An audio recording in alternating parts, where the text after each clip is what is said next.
Good evening, councillors and officers, and welcome to tonight's cabinet. Just to remind you that if there is a fire evacuation procedure for tonight's meeting, there's no fire alarms scheduled for this evening, and therefore, if the fire alarm sounds, please evacuate the building immediately. The fire exit is located to the rear of the room, and there, go down the stairs and meet in the War Memorial Park. So, I remind you all that this meeting is webcast, and that mobile phones can be switched off as soon as possible. We have on the agenda tonight, apologies for absence. I'm afraid that I sent Councillor Hayley Eakes away earlier. She is not well, and therefore she will not be attending tonight's meeting. Any declarations of interest? No, I take that as then. There are no urgent matters in front of me, and therefore we move on to the minutes of the meeting held on the 11th of June. Only part of these can be discussed for their accuracy. Of course, there were pink papers in that. Are we content with the minutes as printed in front of us? We are. Thank you very much. Okay, well, look, we move on to the main agenda items. And item 5 is the housing delivery test and the action plans that we have put alongside that. So can I ask Councillor Mark Raffel, Cabinet Member for Planning and Infrastructure, to talk to the papers in front of us. Thank you, Leader. The implementation plan is set out on page 13 of our papers, and the recommendation is that we endorse it for publication in line with the requirements of the housing delivery test published in February of this year. Leader, since the implementation of the local plan, we have had an undelivery of new homes being built, but in this current year we will have a significant over-delivery of new homes being built. Generally, housing building rates have gone up and down across the borough, as we've noticed as we look back over the last 10 years, and they usually follow a pattern that is reflective of the national economy. So although I can say that this year and in the next few years we ought to achieve, indeed we ought to exceed our 850 target of new homes being built each year, we ought to exceed the average eventually over the previous under-delivery, that will soon be achieved. But we are currently in that point of the cycle where the consequences of previous under-delivery are visiting us in a year when we will be over-delivering. And if that has confused you, it's not meant to. What I'm effectively saying is that we have caught up this year as a result of the previous economic cycle causing an under-delivery, and it won't be long until we will be averaging on our target of 850 dwellings per annum. But of course our excellent officer team anticipated that there would be this delay in achieving delivery of the 850 housings per annum average, and they prepared this action plan some time ago. And the action plan sets out, I think it's paragraph 2.8, the categories that are affecting us. First of all, we have been meeting historically high housing targets, and what that means, Leader, is that a larger house building number is at greater risk of cumulative variations in delivery concerning the numbers predicted within the timescales predicted, because there's so many more variations that can be caused because the number is so great and the sites and the issues affecting the sites are more numerous. Secondly, the ensuring the delivery of the local plan housing strategy is set out at 2.8. We should bear in mind that larger sites take longer to start developing. We have in our borough majority of our new homes being built on a few larger sites. So that in itself builds in complications and delays. And thirdly, of course, it lists under 2.8 external factors, and there are external factors affecting the market for newer homes being built and subsequently sold. Those external factors, many of which are outside of our control. So The action plan in relation to each of these areas is set out in great detail at page 32 in a lengthy spreadsheet that deals with those three categories. The action plan will be monitored by the Housing Delivery Board on a 6-weekly basis, and I commend it to you, Leader, and the Cabinet. Thank you, Councillor Raffel. Any questions around the table? Then I would just like to say that it is something that is vexing me continually.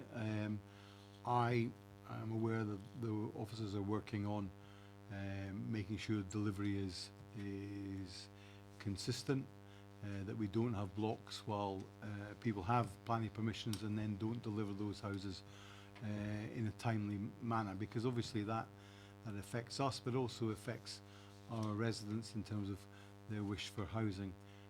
But also we have to be aware of the fact that there are variances in delivery, and that might affect house prices and everything else. So they have reasons for slowing things down or speeding things up as they see fit. So we are not in complete masters of our own destiny. So I recommend this to you, and thank you, Mark.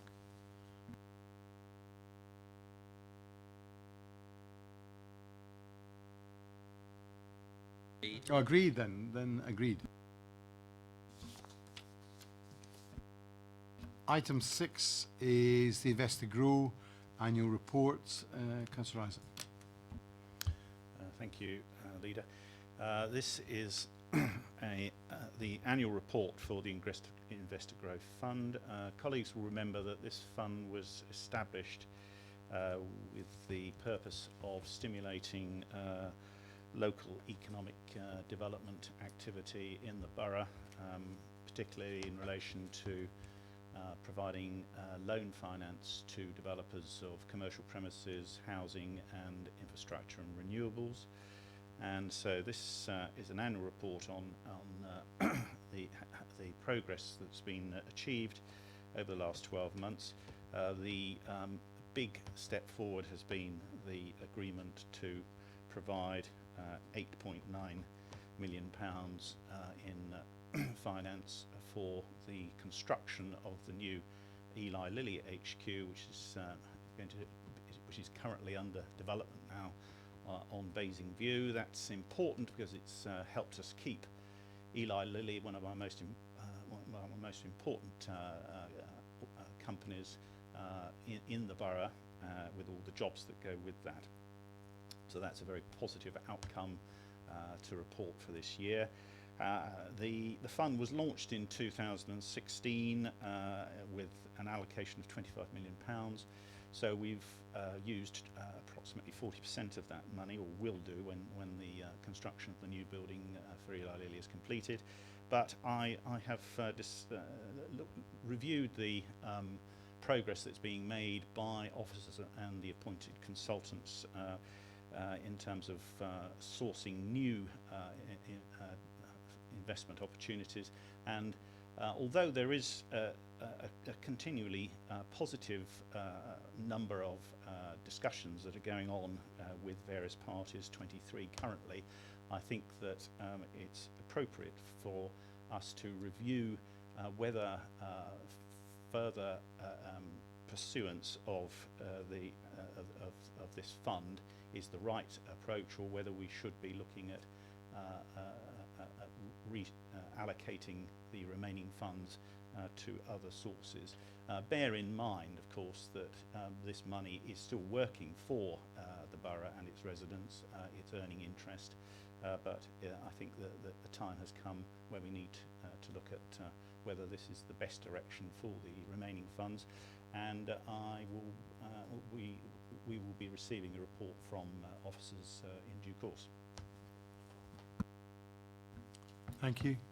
Any questions on this paper? No? Then I accept it. Are we agreed with it? Agreed. Thank you. Not to let cobwebs grow on his microphone. We are back with item 7, which is the property investment strategy, the annual report for the year end. Councillor John Isaac. Thank you, Leader. Yes, another annual report on the property investment strategy. Colleagues will recall that we allocated £30 million of capital to invest in commercial property and also into housing with the objective of enhancing the returns that we received on our money, given the relatively low returns that we're receiving by keeping the money effectively in the bank. We've made some very good progress in terms of spending that money wisely and locally over the last couple of years. And in this last quarter, we have agreed with Eli Lilly that they will enter into the contract to lease the new building on Basingview, and we're going to be using £8.9 million of that fund to complete the purchase of the building when it's finished towards the end of the course of next year. So that will give us a very positive return on our money. We're averaging currently 7% return on the money that we invested in this fund. So that's considerably in excess of the sort of money that we would expect to return, that we would expect in terms of investing in government bonds and so forth. We have still to spend just over £5 million of the fund. Officers have continued to scour the market to see whether there are suitable opportunities for us to invest in, particularly in the borough, and ones that meet our tough criteria. There's been nothing that has come to us recently that is suitable, but we will continue to look, and in due course I hope we will find something that will enable us to invest the balance of the money. Bear in mind, again, unlike a lot of other councils, we are not borrowing to invest. We're using our own capital resources, and therefore the returns we're getting are true returns. Cabinet, would you like to make any comments to this? No? Then I think we are content with the information in front of us. Thank you. Agreed? Move now on to transport strategies. Obviously a large paper in front of us, so Mark, would you talk to it?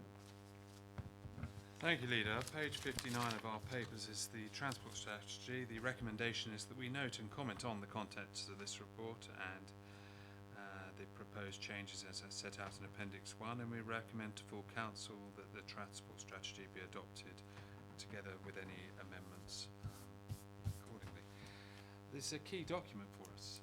It's been quite a while coming, and it encompasses a very large amount of work, and it's needed in the light of the increases in population in the borough, in the light of economic activity, such as we have more jobs, we have changes in people, whether they're working at home, we have commuting into and out of the borough, and we have the possibility and high likelihood of different types of transport being used by our residents, and therefore we need to address that.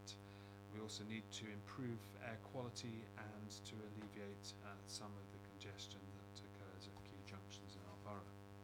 And of course we know that our borough is planning for more growth in terms of housing numbers, especially around Manydown, and there is in due course the significant positive proposal at the Leisure Park, which needs to be incorporated within this.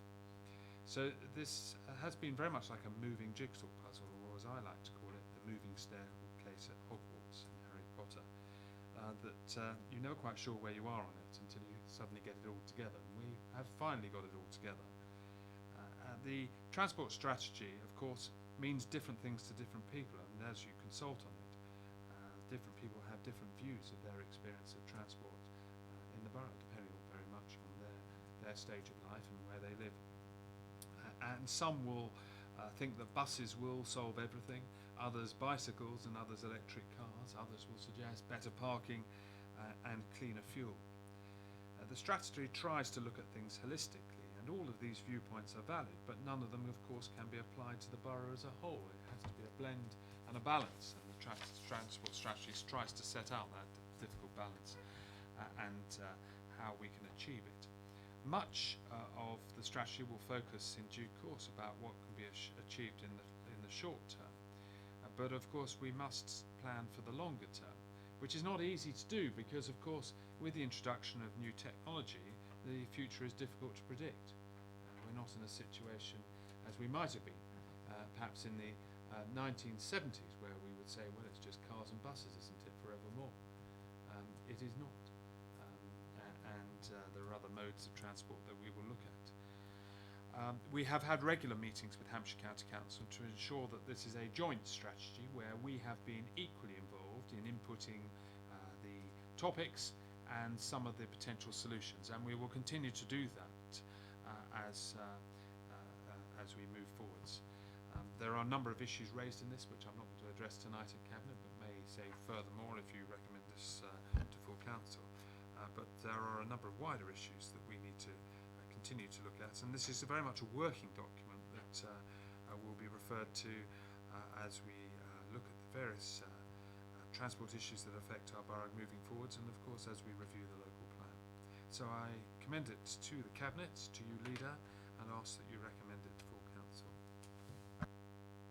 Thank you. Any comments to this paper? Then take my opportunity then to say a few things. We do need to have some connectivity to the airports, to Gatwick and to Heathrow. And I would ask you as the Cabinet member for this to strengthen your efforts to make sure that we can attract businesses and individuals to our borough through linkages to our main airports. Naturally, I would want to talk about my own ward, so I highlight to you the A339, which is a key link between ourselves and Newbury. Has had a huge amount of volume added to it in the last 20 years and is likely to do so once again with Mannydown and the Sandalford development in Newbury, meaning that two-way traffic is likely to be enhanced on that, and therefore anything that can be done, whether it just be a differentiation on road signage to make sure that people are not slowing down in the wrong place while they turn on and off that road, I would be grateful for, and certainly the parish councils that I represent would be grateful for anything that could be done to make sure that roadside furniture and signage is the best it can be and is properly plotted out upon that. I was delighted to see the strategy theme for walking corridors and cycling corridors, because I think there is a need for us to remove ourselves from the car as and when we can, and that this will be part of our main theme strategy within this transport piece. So I look forward to it being moved to council for next Thursday, and I would ask you all to agree to do that. Agreed? Just Sorry. to assist you, if you If I may? just to assist you on page 106/35 of the report, the strategic action step is to undertake a strategic multimodal study of the Basingstoke Newbury A339 corridor in conjunction with West Berkshire Council. And then on page 107, the next page, it says it's important to work with the neighbouring authorities in the LEPs in order to take account of significant development outside of the borough and include Sandalford on the A339 corridor. So it's in there. I hope you'll be pleased to hear that. I'm delighted to hear that, obviously, but it is important not just it sits on a piece of paper, but is actioned. And I think there's a lot of fine words on this, but it will be our responsibility to move this forward as a strategy, not just with beholden upon ourselves, but obviously to include our partners and to make sure that they understand what we are trying to achieve for our borough. Are we all agreed that this goes to full council next week? Agreed? Thank you.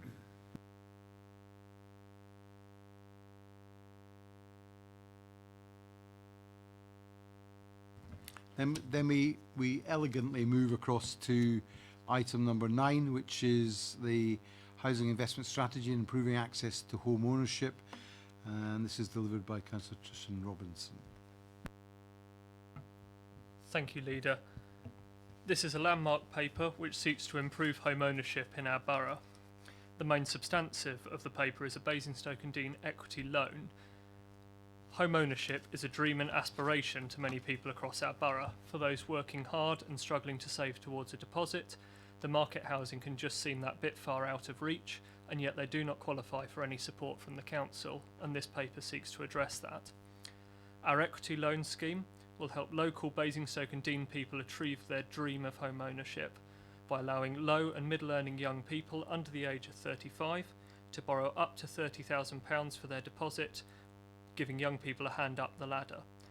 The loan is interest free for 5 years and then at a very low rate of interest, and will be backed by a major mortgage company to provide security and stability for young people.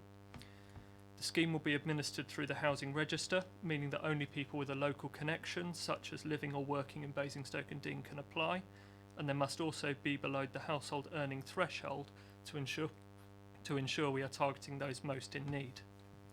The applicants would need a 5% deposit and could buy a new or existing home up to £250,000 in Basingstoke and Dean. This paper also considers an additional Help to Buy day locally to help young people understand low-cost home ownership, shared ownership, social rent, and lots more options. And we also consider ideas which have arisen out of a soft market testing day with partners, which include a range of things such as modular housing, low-cost home ownership, and more. These policies together will build on the work we are doing to ensure we deliver high-quality homes for people who need them. We're currently delivering 40% affordable housing on all of our major sites, and last year we delivered over 410 affordable units last year, well in excess of our 300 target. Together with our work for the homeless, we are ensuring we help people at all stages in life, and the Basingstoke Equity Loan will help aspiring young people up the housing ladder. Thank you. Would anybody like to talk to this paper? Simon.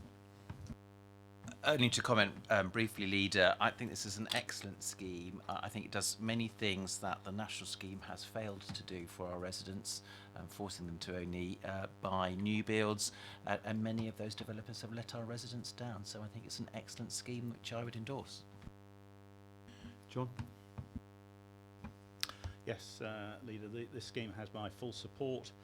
I think that it speaks very highly of this council and this administration that we've come up with an imaginative scheme that is going to help local people, those who find it most difficult to get to buy their first home, and as Councillor Bound has just commented, avoid some of the less satisfactory aspects of the government's Help to Buy scheme. So I think that this is a very positive step forward for an important group of people in our community, and I hope that it will be very successful and there'll be a good deal of take-up.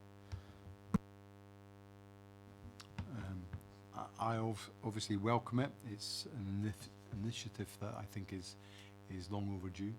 What I like most of all, if I can say, is the availability of purchasing existing housing, because obviously sometimes when you buy a new house the value falls and people are trapped in negative equity, which is not ideal for anyone, but it's aspirational. Can I ask when you hope this scheme will deliver the first housing?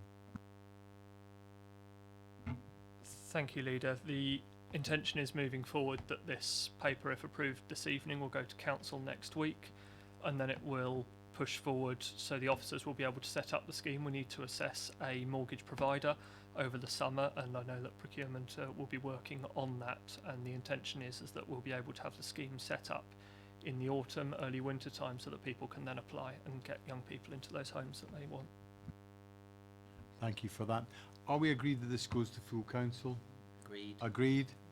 Thank you. Now moving on to item number 10, which is the Down Garden Communities LLP. John Isaac. Thank you, Leader.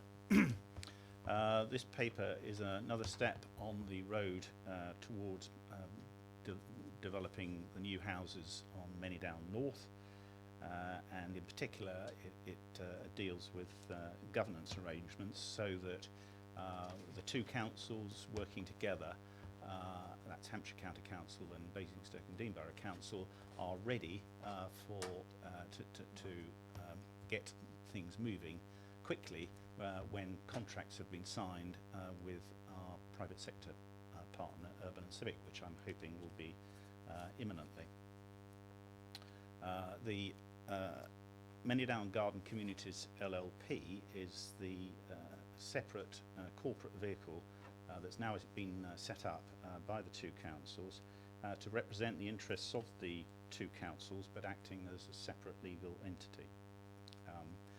The Down Garden Communities Members Agreement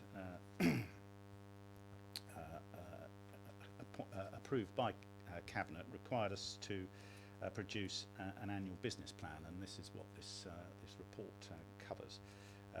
The plan sets out how the MGC will operate in relation to the ownership, management and disposal of the Down land, which we've invested in it, engage with DevCo, which is the operational vehicle that will be established jointly with Urban Civic and Wellcome Trust to facilitate delivery of the new homes on Down North.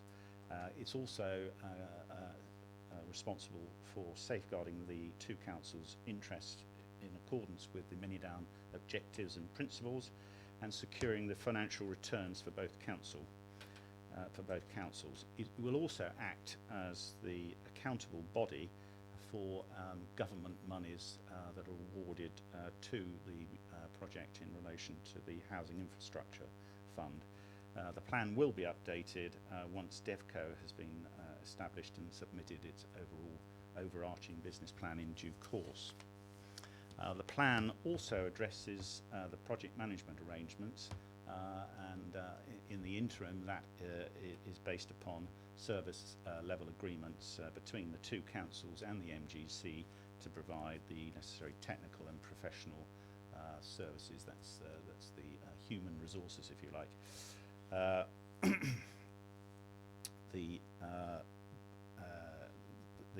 The plan also sets out who will be this council's representatives on the MGC, and that will be the Executive Director for Borough Development and Deputy Chief Executive, the Executive Director Finance and Resources, and the Cabinet Member for Regeneration and Property. The report also covers the future membership of DevCo and also addresses the any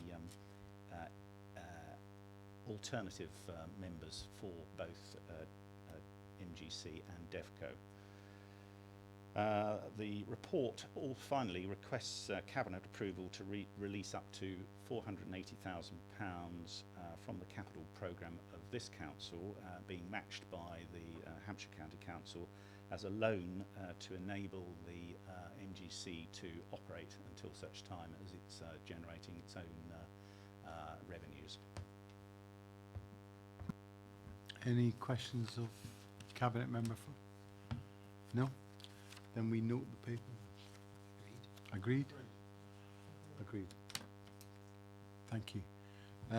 We have now completed 10 items on the agenda in probably record time, but I'm grateful for your attendance today. I'm sure had Councillor Eachus been here, she would have asked many more questions and therefore delayed us considerably. So I am delighted that she is trying to get herself better, and I look forward to her returning soon. Anyway, thank you very much for your attendance, and I close tonight's meeting at 6:57, I think. Thank you very much.